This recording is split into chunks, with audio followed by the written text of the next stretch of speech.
Hey guys, இன்னைக்கு நம்ம தி Morgan அப்படின்னு 2016 ரிலீஸ் ஆன த்ரில்லர் சயின்ஸ் ஃபிக்ஷன் மூவி பத்தி தான் நம்ம இன்னைக்கு பார்க்க போறோம். அடுத்த ஸ்டார்டிங்ல ஒரு லேப காமிக்கிறாங்க. இது காட்டுக்கு நடுவுல இருக்கு. அங்க ஒரு டாக்டர் வராங்க. அவங்களும் அங்க இருக்கிற ஒரு பொண்ணு, அவர் பொண்ணே கிடையாது, அவ்வளவுதான் இங்க உருவாக்கிட்டு இருக்க மாடல் எல்மன்.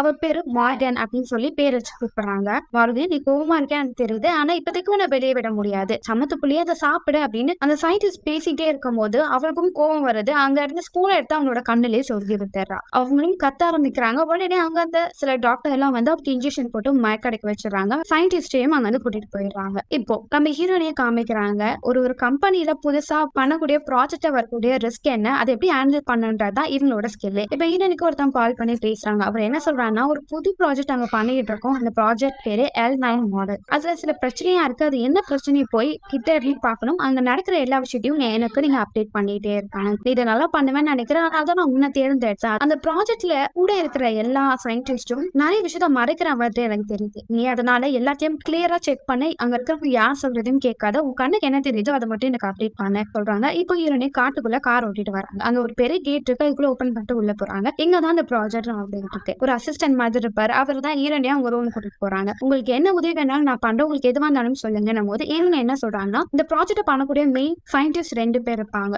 சிமான் சாங்க். இவங்க 2 பேரும் நான் பார்க்கணும் போது அவங்க அசிஸ்டன்ட் கண்டிப்பா பார்க்கலாம் மேம் அப்படின்ட்டு சொல்லிட்டு போவாரு. இருங்க, இன்னொன்னு ஒருத்தவங்க நான் பார்க்கணும். கெட்டி யாருன்னா, ஃபர்ஸ்ட் சீன்ல ஒருத்தங்க கண்ணுல அடிபட்டு இருக்கோம்ல, அவங்க தான். நான் அவங்களையும் பார்க்கணும், அங்க நடந்த விஷயத்த நான் தெரிஞ்சுக்க விரும்புறேன் போது நான் அவங்க கிட்ட கேட்டுட்டு உங்களுக்கு பதில் சொல்றேன் அப்படின்னு சொல்லிட்டு அவரை வந்து போயிடுறாரு. இப்ப ஹீரோனே அவங்க ஓனர் கால் பண்றாங்க. நடந்த விஷயத்த சொல்றாங்க.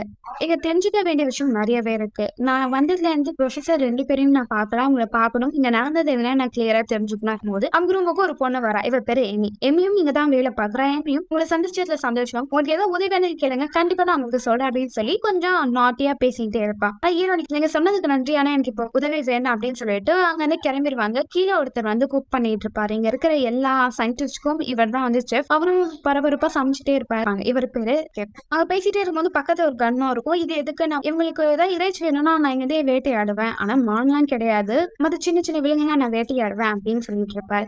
இப்போ அவங்க அசிஸ்டன்ட் வருவாங்க. கெட்டி உங்ககிட்ட பேசணும் அப்படின்றாங்க. நம்ம மொதல் அவங்கள பார்க்க போவாங்க. அவங்க ரொம்ப டயர்டா பெட்ல படுத்துக்கிட்டு இருப்பாங்க. மார்கன்றத பத்தி என்ன நினைக்கிறீங்க, அது ரொம்ப மோசமானதா அப்படின்னு கேட்கும் போது கெட்டியும் அதுன்னு சொல்லாதீங்க, ரொம்ப நல்ல பொண்ணு, ரொம்ப ஸ்வீட்டா, நல்லா பேசுவா, கோமா அந்த டைம் நான் போயிருக்க கூடாது, முழுக்க முழுக்க என் மேலதான் தப்பு இருக்கு, இதெல்லாம் ஹீரோயினும் கேட்டுட்டு இருக்காங்க. இப்போ சயின்டிஸ்ட பார்க்க போறாங்க. அவரும் மார்கன் அப்படின்றத எப்படி உருவாக்குனேன்னு சொல்லி டீட்டெயிலா சொல்றாங்க. நாங்க ஃபர்ஸ்ட் ஒரு ப்ராஜெக்ட் ரிசல்ட் எங்களுக்கு கிடைச்சது, ஆனா அதோட வளர்ச்சி நல்லா இல்லாதனால அது ஃபெயிலியர் ஆயிடுச்சு. 2வது நாங்க உருவாக்கணும், அது நல்லபடியா வளர்ச்சி இருந்துச்சு, ஆனா மூளை வளர்ச்சி வந்து கம்மியானதுனால ப்ராஜெக்டும் எனக்கு ஃபெயிலியர் ஆயிடுச்சு. 3வது முயற்சியா நாங்க உருவாக்குனது மோகன். அவர் ரொம்ப சுட்டி குழந்தை, நல்லாவும் வளர்ந்தா, அந்த பொண்ணு எப்படி வளர்ந்தாலும் சரி ஒவ்வொன்னா டீட்டெயிலா சொல்லுவாங்க. ஆனா இதை கேட்ட ஹீரோனிக் அவளை பார்க்கணும், அந்த ப்ராப்ளம் எப்படி ஸ்டார்ட் ஆச்சுன்றதை நான் தெரிஞ்சுக்கணும், அதை மட்டும் டீட்டெயிலா சொல்லுங்க. அது சயின்டிஸ்டும் என்ன சொல்லுவாங்கன்னா, மார்கன் வளர வளர அவளோட பிஹேவியர் கொஞ்சம் கொஞ்சமா மாற ஆரம்பிச்சது. இது ஒரு விதத்தை நல்லதா, நாங்க அவளை பத்தி நிறைய விஷயத்த நாங்க தெரிஞ்சுக்கிறோம் அப்படின்னு சொல்லிட்டு இப்ப அவ இருக்கக்கூடிய அந்த லேப கூட்டிட்டு போறாங்க. அவளை ஒரு ரூம்ல தான் லாக் பண்ணி வச்சிருப்பாங்க. அந்த இடத்துல ஒரு பாட்டு சவுண்ட் கேட்டுட்டே இருக்கும். இந்த பாட்டு ஏன் ஓடுதுன்னும் போது மார்கனுக்கு இந்த பாட்டு ரொம்ப பிடிக்கும், அவ நிறைய மியூசிக்கை கேட்பா அப்படின்னு சொல்றாங்க. எதுக்கு அவளை லாக் பண்ணி வச்சு, முன்னாடி இந்த ஒரு சம்பவம் நடந்தது, அதனால அவ சேஃபா இருக்கணும், அவகிட்ட நாங்க சேஃபா இருக்கணும் தான் இப்படி பண்ணோம், மற்றபடி அவ ரொம்ப நல்ல பொண்ணுதான் அப்படின்றத சொல்லிட்டு இருப்பாங்க. ஹீரோயினும் இப்ப அங்க போய் நிக்கிறாங்க.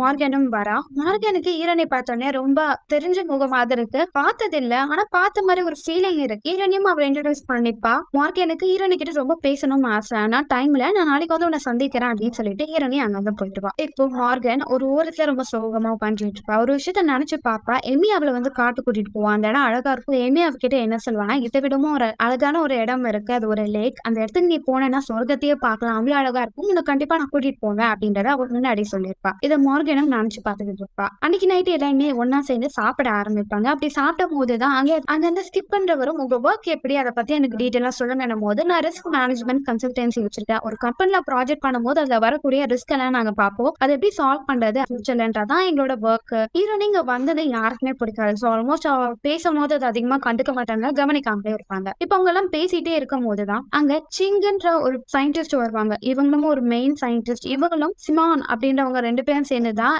L9 மாடல் அப்படின்னா மார்கனை உருவாக்கிருப்பாங்க. அவங்களும் வருவாங்க. அவங்களை சந்திச்சத சந்தோஷம் போது ஹீரோனியும் அவங்க கிட்ட பேச ஆரம்பிப்பாங்க. அப்பதான் அந்த சயின்டிஸ்ட் என்ன சொல்றாங்கன்னா, நாங்க முன்னாடி ஒரு ப்ராஜெக்ட் பண்ணோம், அந்த ப்ராஜெக்ட்ல நாங்க தோத்து போயிட்டோம், அது எங்களால கம்ப்ளீட் பண்ண முடியல, ஆனா அதுல கிடைச்ச ஐடியா இதனாலதான் L9 சொல்லி ஒரு மாடலை உருவாக்கியிருக்கோம். இதுல எங்களுக்கு நிறைய பிரச்சனை வருது. ஆனா அந்த பிரச்சனையும் நாங்க சரி செஞ்சிருவோம். இதை ஒரு பெஸ்டான மாடலா உங்க கம்பெனிக்கு நாங்க கொடுப்போம் அப்படின்றத சொல்லிட்டு இருக்காங்க. ஹீரோனி இதை கேட்டுட்டு கொஞ்சம் சைலண்டா இருப்பா. மார்கனை பத்தி நிறைய தெரிஞ்சுக்கணும்னு சொல்லி அவளோட வீடியோஸ் எல்லாம் பார்ப்பாங்க. அவளுக்கு 5 வயசா ஆகுது. அந்த டைம் அவளுக்கு பர்த்டே செலிப்ரேட் பண்ணது, அவ எல்லாருக்கூடயும் இருக்கும்போது எப்படி ஜாலியா இருந்தா, ஃப்ரெண்ட்ல எப்படி பழகுனா அப்படின்னு சொல்லி அவளோட வீடியோ பார்த்துட்டே இருப்பாங்க. இங்க மார்கன் பெட்ல இருந்து எழுந்து வேணா அந்த கேமராவை உத்து பார்ப்பா.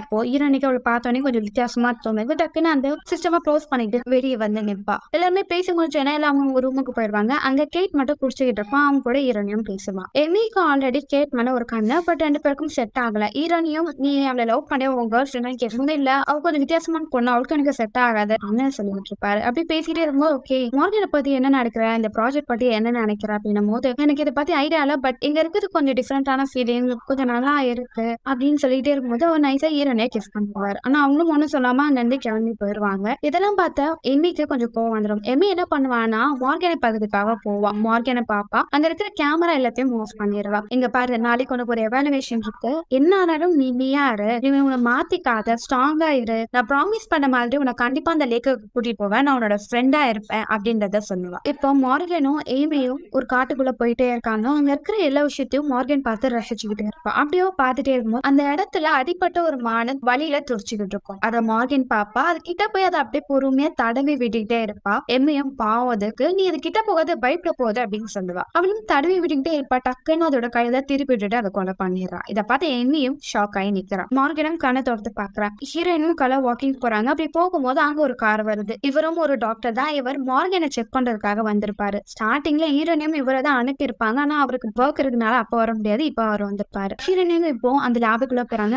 அந்த டாக்டரும் இருக்காரு. அந்த டாக்டர் கொஞ்சம் கோளரானவரும் கொஞ்சம் திமிரா பேசிட்டு இருப்பாரு. அவரும் அங்க இருக்கிற சயின்டிஸ்ட் கிட்ட எதுக்கு இங்க டோர்ல லாக் பண்ணி வச்சிருக்கீங்க, ஏன் அந்த பொண்ணு ஏதாவது நம்மள பண்ணிருவான்னு பயப்படுறீங்களா அப்படின்னு. இங்க பாருங்க தான் கொஞ்சம் சேஃப், அதனாலதான் இப்படி வச்சிருக்கணும் போது நானும் உள்ள போறேன் அப்படின்னு சொல்லிட்டு உள்ள போய் உட்காரு. மார்கனும் வருவா. ரைட்டோ ராங்கோ உனக்கு என்ன தோணுதோ அதை அப்படியே சொல்லு, நான் எதுவுமே நினைச்சுக்க மாட்டேன் அப்படின்னு சொல்லி கேள்வி கேட்க ஆரம்பிப்பாரு. கெட்டிக்கு நடந்ததை பத்தி சொல்லு, அது எப்படி நடந்தது, முதல் நான் கோபமா இருந்தேன் பண்ணிட்டான்னு, நான் வேணும்னே உங்களை ஹர்ட் பண்ண நினைக்கல, அவங்க எனக்கு ரொம்பவும் பிடிக்கும், நான் ஒண்ணு கெட்டு பண்ண நல்ல பொண்ணுதான், சரி இன்னொரு ஒரு சம்பவம் நடந்தது, நீ ஒரு மானை கொலை பண்ணி அதையே பண்ண அப்படின்னு கேட்பாரு. என்னன்னா ஸ்டார்டிங் சீன்ல ஒரு மானை நம்ம கழுத்து திருப்பி விட்டுருப்பாங்க. அந்த பிரச்சனை ஆன பிறகுதான் அவங்கள ஒரு ரூம்லயே லாக் பண்ணி வச்சிருப்பாங்க. அதுக்காக தோச்சனால கெட்டியும் அவ கண்ணிலே போட்டுருப்பா. எதனால இதெல்லாம் பண்றேன் போது எனக்கு கோவம் வந்துருச்சு, அதனால நான் அப்படி பண்ணிட்டேன். கோவம் உனக்கு ஏன் வருது, நான் வெளியே போகணும்னு ஆசைப்பட்டேன், ஒரு லேக் போகணும், எம்ஏ கிட்ட சொன்னாங்க கூட்டிட்டு போறேன்னு, அங்க நான் போகணும்னு ஆசைப்படுறேன் போது உனக்கு அங்க போகணுமா, இப்போ ஃப்ரெண்டு உன்னை அங்க கூட்டிட்டு போலன்னா என்ன ஆகும் அப்படின்னு கேட்கும்போது இல்லை அவங்க எனக்கு ப்ராமிஸ் பண்றதுக்காக கண்டிப்பா கூட்டிட்டு போவாங்க, சரி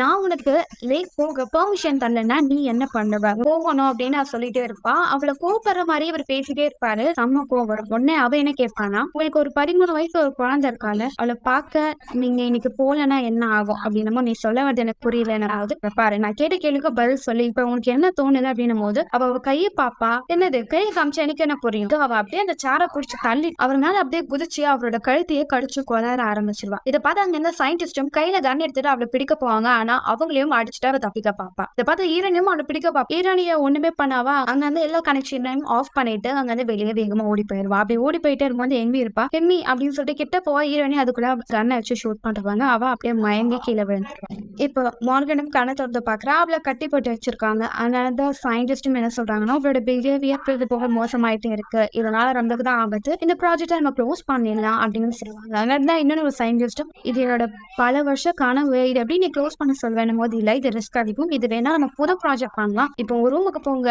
சரக்கடிங்க, தூங்குங்க, எல்லாம் மறந்துடுவீங்க அப்படின்னு சொன்னோன்னே ஒரு கடுப்பாயிட்டு அங்க வந்து போயிடுவாரு. மற்ற சயின்டிஸ்ட் கிட்ட எல்லாம் இந்த இன்ஜெக்ஷன் அவளுக்கு போடுங்க, இந்த ப்ராஜெக்ட் இதோட க்ளோஸ் பண்ணிடலாம் அப்படின்னு சொல்லுவாங்க. ஹீரோனி இதெல்லாம் பார்த்துட்டே இருப்பா. மார்கனும் கண்ணு திறப்பா. என்ன தயவு செஞ்சு எதுவுமே பண்ணாதீங்க, நான் நல்ல பொண்ணா இருக்கேன், நீங்க சொல்றதெல்லாம் கேட்கிறேன், என்ன விட்டுருங்க அப்படின்னு கெஞ்சு கேட்பா. ஆனா அவங்க விடுற மாதிரி தெரியல. அங்க இருக்கிற சயின்டிஸ்ட் ஃபர்ஸ்ட் இன்ஜெக்ஷன் போட்டுருவாங்க. அடுத்து ஒருத்தங்க போடுங்கன்னு சொல்லிட்டு அவங்க ரொம்பவே இறங்கி போயிடுவாங்க. ஆனா அங்க இருக்கிற மற்ற சயின்டிஸ்ட்லாம் இவளை எங்கேயாவது கூட்டிட்டு போய் திரும்ப நம்ம ப்ராஜெக்ட் பண்ணலாம்னு சொல்லிட்டு அங்க இருக்கிற சில தேவையான பொருள்லாம் எடுத்து வச்சு பேக் பண்ணிட்டே இருப்பாங்க. இது ஹீரோனிக்கு சுத்தமா பிடிக்காது. என்ன பண்ணிக்கிட்டு இருக்கீங்க, இதெல்லாம் தேவையில்லாதது உங்களுக்கு அப்படின்னு சொல்லி ஹீரோனி அவளை இன்ஜெக்ஷன் குத்த போவாங்க. அதுக்குள்ள ஹீரோனியோட முதுகுல இன்ஜெக்ஷன் கொடுத்துருவாங்க. ஹீரோனி மயக்கம் போட்டு கீழே வருவா. இப்போ மார்கன் இருந்த அந்த ரூம்ல ஹீரோனியை போட்டு லாக் பண்ணிடுறாங்க. அசிஸ்டன்ட்டும் இந்த ப்ராஜெக்ட்காக நாங்க எவ்வளவு வலிச்சிருக்கோம்னு எங்களுக்கு தான் தெரியும், ஆஃபீஸுக்கு இந்த ப்ராஜெக்டை க்ளோஸ் பண்ணி நாங்க விட மாட்டோம், நீ என்ன வேணா பண்ணிக்கோ, எங்களுக்கு கவலை இல்லை அப்படின்னு சொல்லிட்டு அவருக்கு எல்லா பொருளும் பேக் பண்ணிட்டே இருப்பாங்க. இப்போ மார்கனும் கண்ணை திறந்து பாக்குறா. எம்மியும் இங்க ஒண்ணும் இல்ல, நம்ம ஒரு இடத்துக்கு போலாம், உனக்கு ஒண்ணும் ஆகாது அப்படின்னு சொல்லும்போது மார்கன் அந்த லேபுக்குள்ள இருந்த எல்லா சயின்டிஸ்டையும் கொலை பண்ணிடுவா. இங்க இருந்து தப்பிச்சு போனோம், எனக்கு ஃப்ரெண்டு எம்ஏ மட்டும் தான், எம்ஏ மட்டும் ஒன்றும் பண்ணாம தரத்தான கூட்டிட்டு வருவா. வெளியே வந்து பார்த்தா அங்க ஒரு ரூமுக்குள்ள ஈரானி இருப்பா. அவளும் இங்க இருந்து எங்கேயும் போகாத, நம்ம பேசணும், கதை ஓபன் பண்ண, நான் உன்னோட ஃப்ரெண்டு, நீ என் ஃப்ரெண்டு இல்லை, எனக்கு எம்ஏ மட்டும் தான் ஃப்ரெண்டு, நீங்க எல்லாருமே என்ன கொலை பண்ண பாக்குறீங்க, நான் இங்க இருக்க விரும்பல, நீங்க இரு, நான் போறேன்னு சொல்லிட்டு அவ வெளியே போயிடுவா. எம்ஏ போட்டுட்டு அவளும் வெளியே வேகமா ஓடி வருவா. எங்க ஈரானி முடிஞ்ச அளவுக்கு அந்த கதவை உடைக்க முயற்சி பண்ணாங்க, ஆனா அவளால உடைக்கவே முடியாது. எங்க சிங்கன்ற அந்த சயின்டிஸ்ட் வந்து சயின்டிஸ்ட பார்க்க போவாங்க, அவர்கிட்ட பேச போவாங்க. ஆனா ரொம்ப டிப்ரெஷன் ஆகிறதுனால அவர் பேச விரும்பல, கதவை மூடிடுவாரு. இதனால அவங்க சரி ஓகே நீங்க அப்செட்டா இருக்கேன்னு தெரியுதுன்னு சொல்லிட்டு அவங்க ரூம்குள்ள போவாங்க. இந்த ப்ராஜெக்ட் க்ளோஸ் பண்றதுக்காக ஒரு வீடியோ ரெக்கார்ட்ல பேசிட்டு இருப்பாங்க. இந்த ப்ராஜெக்ட்ல நிறைய பிரச்சனைகள் வந்தது, நாங்க உருவாக்குனா அந்த L9ன்ற மாடல் அதோட பிஹேவியர் போக போக ரொம்ப வயலண்டா மாறுது, இதனால மத்தவங்களுக்கு தான் ஆபத்து இருக்கு, அதனால மத்தவங்களோட சேஃப்டிக்காகவும் இந்த கம்பெனியோட க்ரோத்துக்காகவும் இந்த ப்ராஜெக்ட் வேணா, இதை நாங்க க்ளோஸ் பண்றோம் அப்படின்னு சொல்லி அவங்க வீடியோ ரெக்கார்ட்ல பேசிட்டே இருப்பாங்க. இங்க ஸ்கையும் எல்லாருமே ஓட ஆரம்பிச்சிருவாங்க. என்ன ஆச்சு, நாங்க இங்க இருக்க போறது இல்ல, எங்களுக்கு தேவையானது எடுத்துட்டு போறோம், உனக்கு வேணா நீயும் உங்களுக்கு தேவையானது எடுத்துட்டு இங்க வந்து கிளம்பு அப்படின்னு சொல்லிட்டு இருப்பாங்க. இங்க அந்த சயின்டிஸ்டும் அந்த ப்ராஜெக்ட் நின்னனால வருத்தத்துல தூக்கு போட்டு இறந்துருவாரு. இங்க மார்கனும் இருக்கிற மத்த சயின்டிஸ்டும் கொலை பண்றதுக்காக வெளியே வருவா. அவளும் என்ன பண்ணுவானா, வெளியே ஒரு பொண்ணு நின்றுப்பா, அவளை அடிச்சு கொலை பண்ணிடுவான். பண்ணிட்டு இப்போ சின்னன்ற இவளை உருவாக்குன அம்மான்னு சொல்லி அவங்க தான் வந்து இவளை முதல்ல வளர்த்துருப்பாங்க, அவங்கள கொலை பண்றதுக்காக போவா. அப்படி போகும்போது அங்க கெட்டியும் இருப்பாங்க. கெட்டியும் என்ன ஆச்சு உனக்கு, இப்போ ஓகேவா, நல்லா இருக்கே அப்படின்னும் போது, இங்க பாரு பாசத்துக்கு காமிச்சு நீ ஏமாத்து பார்க்காத, நீ என்ன கொலை பண்ண தானே வந்த அப்படின்னு சொல்லிட்டு அவங்களையும் அடிச்சு கொலை பண்ணிட்டு அவன் ரூமுக்குள்ள போறா. ரூமுக்குள்ள போய் பார்த்தா அவங்க வீடியோ ரெக்கார்ட் பண்ணிட்டு இருப்பாங்க. அவங்க அப்படியே அம்மா பாசமா பேசுற மாதிரி கழுத்தை திருப்பி விட்டு அவங்களையும் கொலை பண்ணிருப்பா. எங்க ஹீரோனிக்கு என்ன ஆச்சுன்னு சொல்லி ரூமுக்குள்ள போய்ப்பா. ஹீரோனி அங்க இருக்க மாட்டாங்க, அவங்க வேற ஒரு ஓட்ட வழியே தப்பிச்சு வெளியே வந்துருவாங்க. அவங்க மார்கன் வெளியே போன ஆபத்து, அதனால கம்பெனியோட பேரு டேமேஜ் ஆயிரும், அவளை உயிரோட பிடிக்கணும் அப்படின்னு சொல்லிட்டு இருப்பாங்க. எங்க மார்கனும் எல்லாரையும் கொலை பண்ணிடுவா. அது எப்படி நான் தப்பிக்க விடுவேன்னு சொல்லிட்டு ரெண்டு பேரும் மாத்தி மாத்தி சண்டை போடுவாங்க, கீழே விழுந்துருவாங்க. ஹீரோனியோட வாயிலும் முதுகையும் செம்மையா அடிபட்டும் அவளும் மார்கனை பிடிக்க பாப்பா. ஆனா மார்கன் கார் எடுத்துட்டு வேகமா போயிடுவா. ஹீரோனியும் காரை எடுத்துட்டு அவளை பிடிக்கிறதுக்காக வேகமா ஓட்டிட்டு போயிட்டே இருப்பாங்க. நான் அவங்க வந்து தப்பிச்சு போயிடுவா. ஹீரோனோட காரையும் இடிச்சு விட்டுருவா. எம்மியோ மார்கன் பண்ற விஷயத்தெல்லாம் பார்த்து பயந்துகிட்டு இருப்பா. மார்கனும் நீ ஒன்னும் பயப்படாத, நான் அவனோட ஃப்ரெண்டு, நம்ம ஒரு இடத்துக்கு போலாம் வா அப்படின்னு சொல்லி அவளை காட்டுக்குள்ள ஒரு இடத்துக்கு கூட்டிட்டு போயிட்டு இருப்பாங்க. இங்க ஹீரோனியும் செம்மையா அடிப்பட்ட பிறகு எழுந்து பார்ப்பா. அங்க ஹீரோ வருவாரு, அவர் கையில கன் இருக்குமே, இது என்கிட்ட கூட நான் வரேன்னு சொல்லிட்டு காட்டுக்குள்ள அவ இருக்கவே மாட்டா. அவளோட சத்தமே கேட்காரு. இங்க மார்கனும் ஏரிக்கு வந்துருவா. அதோட அழகை பத்தி அவன் இப்படியே பிரமிச்சு போய் நிப்பா. இவ்வளவு அழகானது நான் பார்த்ததே இல்லையே, இதை பார்க்கதான் இவ்வளவு கஷ்டப்பட்டா அப்படின்னு சொல்லி அந்த இடத்த அப்படியே பார்த்து ரசிச்சுட்டே இருக்கும் போது இப்போ ஒரு சத்தம் கேக்குது. ஹீரோயினா தான் இருப்பா, அவளை நான் சும்மா விட மாட்டேன் அப்படின்னு சொல்லிட்டு அவளை தேடுறதுக்காக காட்டுக்குள்ள போவா. ஹீரோயினும் அவளை பத்தி ஷூட் பண்ணான்னு அவ தப்பிச்சிருவா. ரெண்டு பேரும் அந்த காட்டுக்குள்ள சண்டை போடும் போதுதான் மார்கன் ஹீரோயினை வேகமா தள்ளி விடும் போது அங்க இருந்த மரத்துண்டு அவளோட வயிற்றுல கிழிச்சிடும். மார்கனும் பாப்பா, அவ பார்த்து வருத்தப்படுவா. அதுக்கு அடுத்து இவளை பார்த்து நான் வருத்தப்படணும்னு சொல்லிட்டு அங்க அவ வேகமா போயிடுவா. போயிட்டு அங்க இருக்கிற எல்லா காட்சியும் அழகா ரசிச்சுட்டே இருப்பா. இப்போ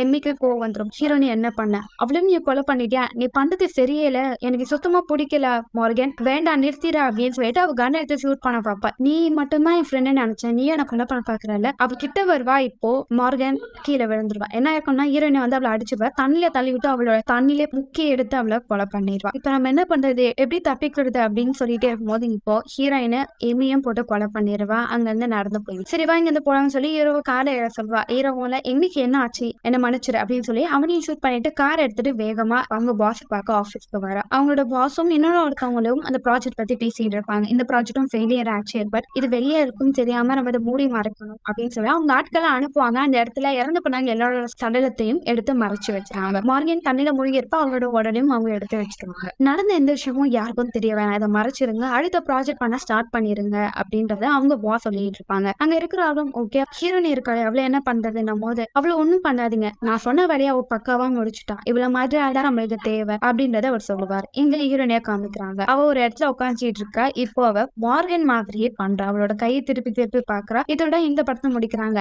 இப்பதான் அந்த படத்தோட ட்விஸ்ட் நான் சொல்ல போறேன். நைட் எல்லாம் டின்னர் சாப்பிடும் போது அங்க இருக்கிற சயின்டிஸ்ட் வந்து சொல்லியிருப்பாங்க, நாங்க ஒரு ப்ராஜெக்ட் பண்ணும், அது ஃபெயிலியர் ஆயிடுச்சுன்னு. அந்த ப்ராஜெக்ட்ல இருந்து தப்பிச்சு போனவ தான் லீவ் வெதர், ஹீரோனி தான். அவ தான் தப்பிச்சு போயிருப்பா. அவளை இப்போ அந்த பிசினஸ் மேன் அவங்க ப்ராஜெக்ட்காக யூஸ் பண்ணிட்டு இருப்பாங்க. ஆனாதான் அந்த மரத்துல குத்தி அவ உடம்புல ரத்தம் போன பிறகு கூட அவ உயிரோட எழுந்து வந்து மார்கன் அவ கொலை பண்ணிருப்பா. சோ அவ்வளவுதான் படம். இந்த படம் உங்களுக்கு பிடிச்சிருக்கும்னு நினைக்கிறேன். அடுத்த ஒரு வித்தியாசமான படத்தை சந்திப்பு வேணா.